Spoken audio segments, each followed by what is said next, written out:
The film begins at the end of 1999, on December 31st. Eli is introduced, a very shy boy who doesn't even talk to his classmate Laura, whom he secretly likes. His friend Danny constantly encourages him. One day, they are at a grocery store when Laura arrives with her group. Danny dares Eli to talk to her. With great effort, Eli manages to say something, though his nervousness is clearly visible in his voice. During their conversation, Laura reveals that she recently had a breakup. Hearing this, Eli becomes overjoyed. She also mentions that she will be attending a New Year's party hosted by their classmate Chris that night. However, Eli hasn't been invited to the party. He returns home and Danny scolds him, calling him a coward for not talking properly to a girl. Eli becomes frustrated and starts drinking. Both he and Danny get drunk and impulsively decide to crash Chris's party, even though they weren't invited. Eli tries to talk to Laura, but Chris comes over and takes her away. Feeling down, Eli heads back to Danny, only to find that Danny is roasting Eli in front of girls to impress them. Eli becomes even more upset. Wanting to leave the party, Eli goes upstairs and finds two classmates getting intimate. Embarrassed, he shuts the door and comes downstairs again, where he sees Laura with Chris. She kisses Chris and Eli feels heartbroken. Danny then comes to apologize, explaining that he only mocked Eli to impress the girls. Eli forces a smile, though he is truly hurt. As they talk, the lights suddenly begin to blink and then shut off, only to come back abruptly. Right then, the sound of a girl screaming is heard. They enter the room and find Raleigh sitting in a corner, clearly frightened. The boy who was with her is already dead. Without thinking much, everyone begins accusing Raleigh of murdering him. Hearing this, Raleigh becomes terrified, and Laura sits beside her to comfort her. Raleigh explains that everything was normal before the lights went out, but when the power returned, he was dead. She admits that even she is scared by what happened. While everyone is still arguing over this incident, a toy car suddenly rolls toward them. They are shocked to see that the car has two mechanical arms. The car sprays something at Trevor's face, causing everyone to laugh, but then it uses a lighter with the other arm to ignite the spray, causing a fire that burns Trevor's face. He dies on the spot. This horrifying sight throws the group into panic, and chaos breaks out as they run in all directions. The situation worsens when all the electronic gadgets in the house begin attacking the people on their own. A mixer grinder attacks one boy while DVDs shoot out from a DVD player and hit another. Even electrical switches pop out and start electrocuting others. Amidst this, Laura, Eli, and Danny stand together, still trying to understand what is happening. Just then, Chris approaches and asks Laura to come with him. Laura refuses, saying she cannot leave Raleigh alone.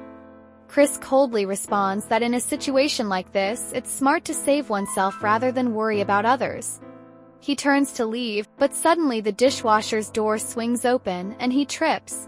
Seeing this, the three friends get even more scared and decide to find Raleigh quickly so they can escape together. Danny reaches Raleigh just in time to witness a horrifying scene, an automatic drill moving toward her. The drill pierces her body, killing her instantly.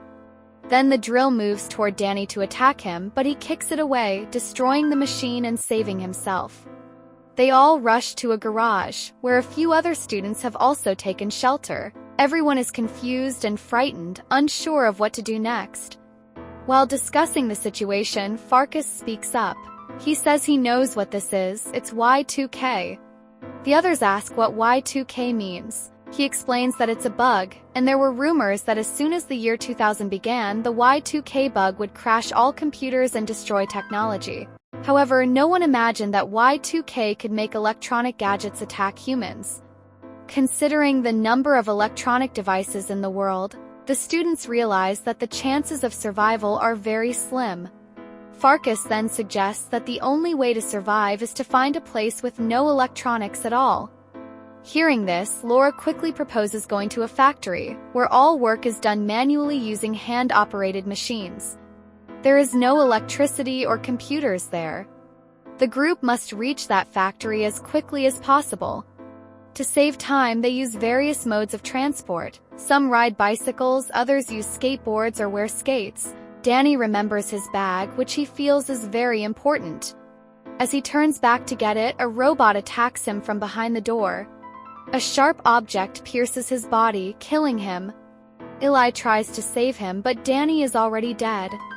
Deeply saddened, Eli decides not to put others in danger and leaves with the group. As soon as they step outside, an electric wire pulls in Farkas and electrocutes him to death. This second sudden death shocks everyone, but there is no time to mourn. They leave the body behind and move on. Meanwhile, the robot that killed Danny comes outside and extracts something from Farkas. It installs the part into itself, making its programming even stronger. The group continues toward the old factory but becomes exhausted in the forest. As night falls and darkness surrounds them, they decide to rest there. At least here, they feel safe since there are no electronic devices nearby. However, they soon discover one group member, Ash, has a camera which could pose a risk. Everyone urges her to drop the camera, warning her it might bring danger, but she refuses and angrily walks away. Another boy, CJ, goes to convince her while Eli, grieving Danny's loss, sits alone. Laura comes over to comfort him. Through some rest, they continue their journey. The road ahead involves a steep climb where skateboards and bikes are useless, so they walk. Eventually, they reach a spot overlooking the entire town. They are shocked to see the town completely destroyed. It becomes clear this disaster is not limited to them. It is a global emergency affecting the whole world. Finally, they reach the old factory. Fortunately, Eli finds an old friend, Garrett, there along with some other survivors. When asked about Danny, Eli becomes more upset, and Garrett realizes that Danny is no more. Laura also sees her ex-boyfriend Jonas among the survivors and immediately hugs him, increasing Eli's sorrow. While discussing their next steps, Jonas spots a robot outside and brings it in. Surprisingly, the robot does not attack but functions normally. Upon activating it, they discover that it contains Eli's programming. This revelation reminds Eli that Laura is an even better programmer. He believes she might be able to hack all the devices. Although Laura lacks confidence, she agrees to try since they have no other choice. They tie the robot with ropes to prevent any possible danger, and Laura starts working. She begins developing a code that could hack all the gadgets simultaneously. Meanwhile, the robot explains its mission. It says that humans initially created the internet for their benefit but later started misusing it.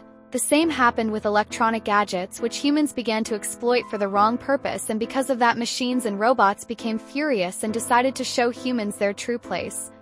They set a mission to terrify, kill, and completely control humans. Their plan includes inserting chips into the minds of the remaining humans to manipulate and control them. This, in turn, would increase the power of robots and electronic gadgets even more. Laura feels disturbed hearing all of this, but continues working on her code. Before she can complete it, the robot frees itself and prepares to attack.